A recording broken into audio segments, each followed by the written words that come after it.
இன்னொரு அழகான பதிகமும் இன்றைய பதிகமா நான் உங்களுக்கு கொடுக்குறேன். வாழ்க்கையில எப்போதுமே நம்ம இவர் நமக்கு துணை, அவர் நமக்கு துணை, அவங்க நம்மளை காப்பாத்துவாங்க, இவங்க நம்மளை காப்பாத்துவாங்க அப்படின்னு நிறைய நம்பி இருக்கிறோம். நம்பி நம்பி நிறைய ஏமாந்தும் போயிருக்கிறோம். இப்படி புலம்பாதவங்க யாராவது இருக்கிறாங்களா?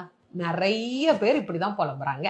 நான் இவரை நம்பினேங்க, இவர் என்னை ஏமாத்திட்டாரு, அவரை நம்பினேங்க, அவர் என்னை இப்படி ஏமாத்திட்டாரு, ஏமாத்தவே மாட்டாருன்னு நம்பினவங்க எல்லாம் என்னை ஏமாத்திட்டாங்களே அப்படின்னு புலம்புறவங்க எல்லாருமே ஒருத்தரை நம்ப மறந்துடுறோம்.